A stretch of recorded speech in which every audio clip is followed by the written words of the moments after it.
Jesus Christ, please help me. I was like, whoa, are you mad?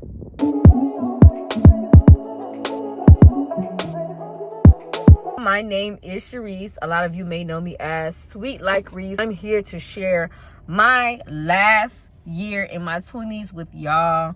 Enjoy the journey. I'm going to be very vulnerable, very open with y'all, letting y'all know what's going on. Not too much,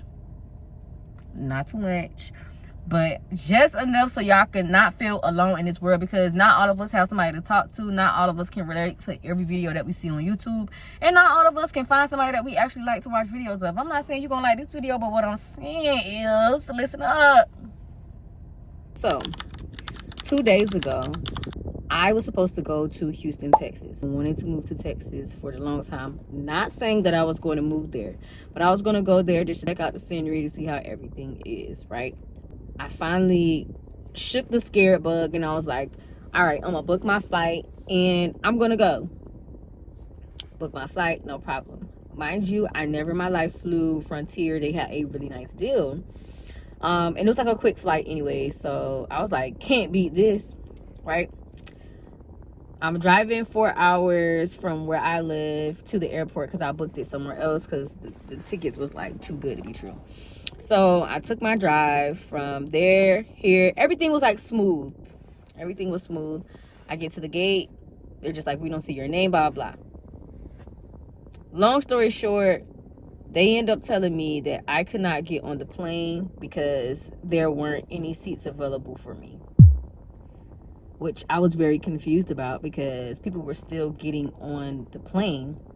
Okay, so in my mind, I'm just like, all right, so these people have to get seated first because they have seats and I don't. Not sure why. I just magically just don't have a seat. So they was just like, hey, you can have a seat, sit down. You're gonna have to wait 3 minutes. They end up closing the door and then they telling me that the plane, like, you're not gonna be able to get on this flight. And I was just like, all right, cool. If there's other options, I'm always level-headed about stuff. So she was just like, you're going to have to catch the next flight out. I said, okay, cool. When's the next flight? She said, give me 1 second. I'm going to check that out for you. I'm like, all right, cool. So she's checking. And she asked me, do I want a one-way? Do I want a layover? And I was just like, I booked a one-way. Why would I want a layover? She was just like, well, the one-way leaves out first thing tomorrow morning. At this time, when I tell you it is 8:48. in the morning, a.m. And you're telling me the only flight to get there, straight there, is going to be tomorrow.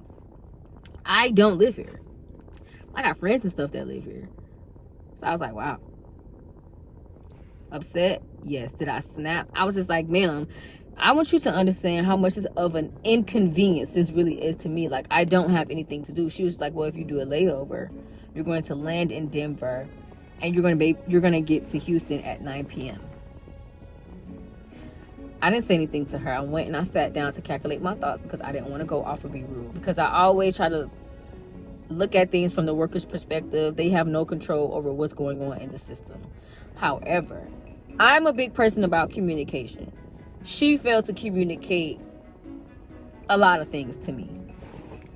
Sat down, I'm collecting my thoughts. Mind you, it's me and the guy that's sitting next to me. The guy that's sitting next to me, he's chilling. We're in the same predicament. He goes up there, he hears the same thing I'm hearing. Mind you, I'm on the phone telling my niece what's going on, and he's upset. So the guy, I guess he went on and got his ticket or whatever the case is. I'm like, okay, cool. Well, let me just might as well go ahead and get mine because I still need to get there today. I go, hey, ma'am, I want to take the layover. I'll do the Denver one. And she was just like, yeah, so that was the last one, and he just took the last one, so you will go to Denver, but that next flight won't leave out until the next morning. I said, ma'am, give my refund. Give my refund. Give my refund now. I went and I sat down, and I started snapping.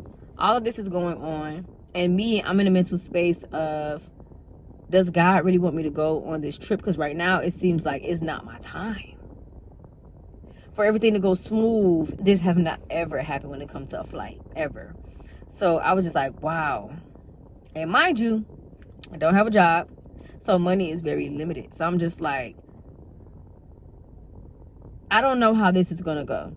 because I'm just like, if I cancel and get another ticket, mind you, I went and I looked when I sat down after she said that she gave my refund. She didn't tell me I was going to get a receipt, email, nothing. She just, I went on about my business. She went on about her business, but she didn't do her job. I don't know what it is, but I feel like Orlando is becoming the new Miami.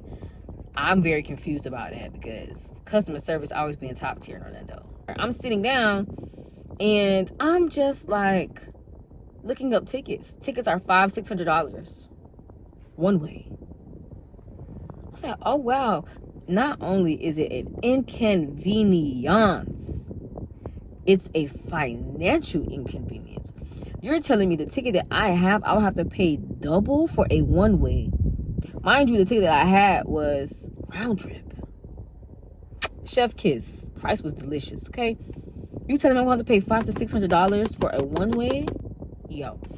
I'm like, you know what? Call my cousin. I called like 3 people.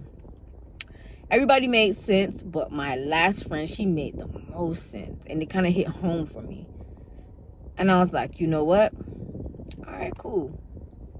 I had a potential interview set up in Houston, but I had 3 different ones. I put in applications on Sunday.